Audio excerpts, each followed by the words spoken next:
The United States has been taken advantage of for 40 years.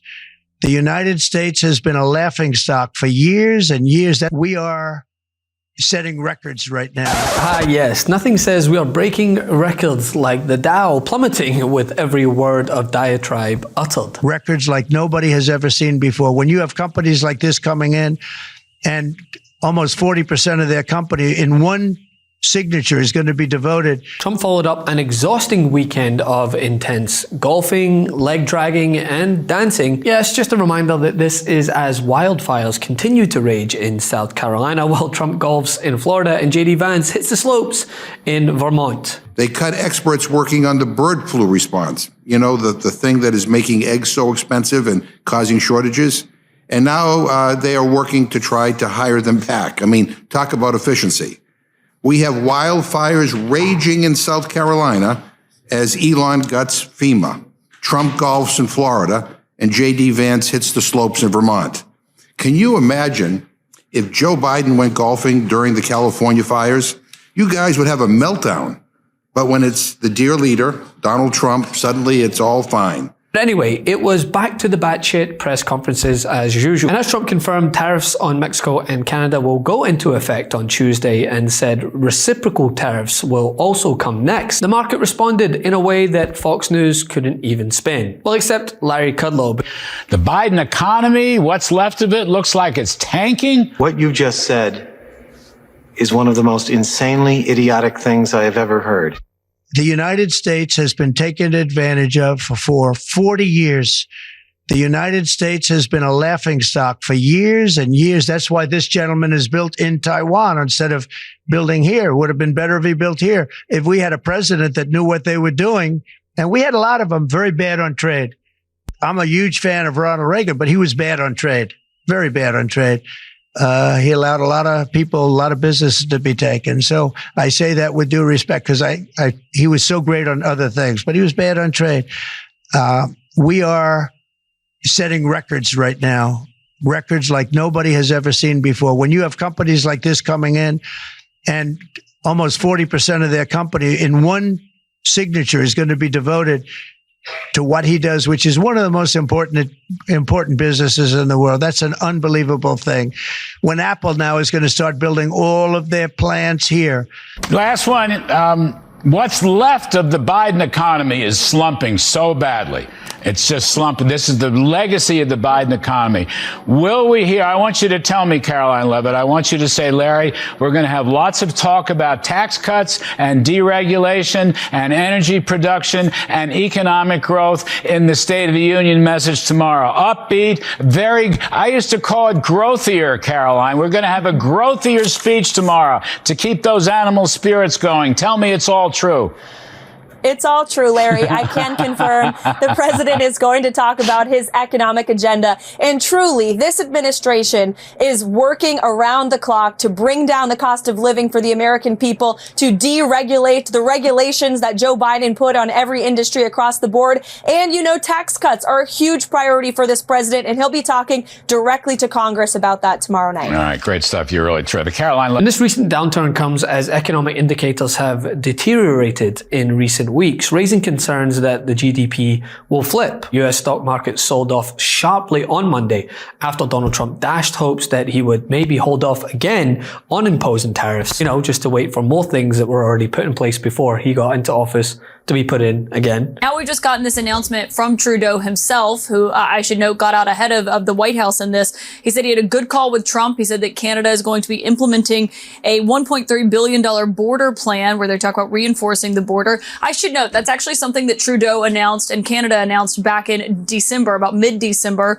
But also in this announcement, Jake, he says that they are going to have frontline personnel working and protecting the border after concerns about fentanyl coming across. And he said that they are going to be appointing a fentanyl czar and that they will list cartels as terrorists and ensure 24/7 eyes on the border. I believe it is the fentanyl czar that is new here, but it's that last sentence, Jake, there at the end is the most important here. He says, proposed tariffs will be paused for at least 30 days while we work together. That is the also release the lumber here. Do you think on some level he's saying, I want to build up the middle class again by making the cars, doing the lumber here? What happens when Canada puts on retaliatory tariffs against things made in states that Trump cares about? And by the way, let's see if they do that by the end of the year. They will, but by the way, let's see if that happens. Mexico sent 10,000 troops to the border in 2021 when Joe Biden was president. So it doesn't take the stock market tanking and threats of a tariff war to get Mexico to respond.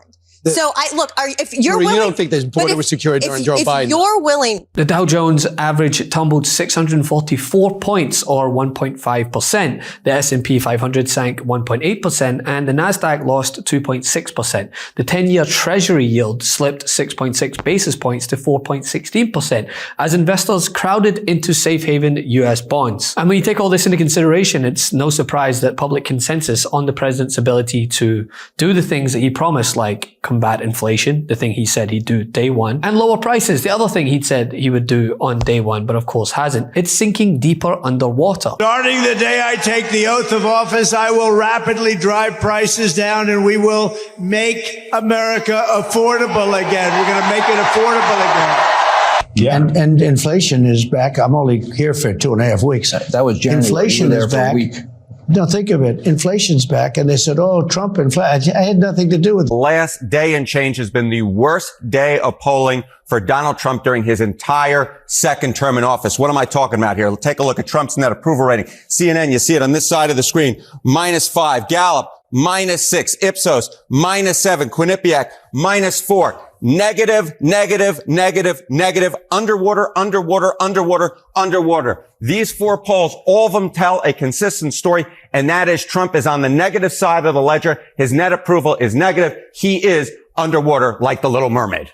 All right. What are the changes since the beginning of his term? Oh, January. Right. All right. So we don't have a CNN poll to compare, but we do have the other 3 pollsters that we can look at. Trump's net approval rating, the change since January. Look at this. Gallup, down 5 points. Quinnipiac, down 7 points. Ipsos, down 13 points. They polled right at the beginning of his presidency, so not a big surprise that shows the worst change for Donald Trump. But the bottom line is this. Across the 4 new polls that we have, all of them have Trump in net negative approval rating, and the 3 in which we have a trend line, we see Donald Trump heading in the wrong direction. I mean, ever since Donald Trump took office, there have been numerous economic indicators showing this deterioration across the board, due in part to concerns about higher duties as well as the higher costs that will result from these tariffs. And all of this partnered with his blatant inability to reassure the public.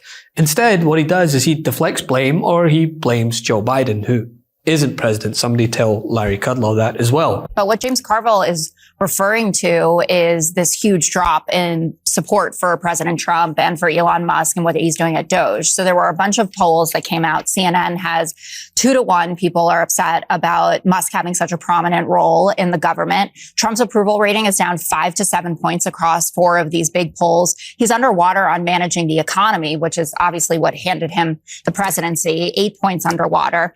And then in terms of how the public is feeling, not only reflected in those numbers, did you see those town halls that were going on last night? So Rich McCormick in Georgia, safe seat, people booing him, catcalling. They're concerned with everything from spending cuts to what's going on with DOGE to that Donald Trump is becoming a tyrant. Cliff Bentz in Oregon, similar reaction. This guy, Tony Balderson, he's in a Trump plus 18 district in Ohio, saying Trump's executive orders are getting out of control.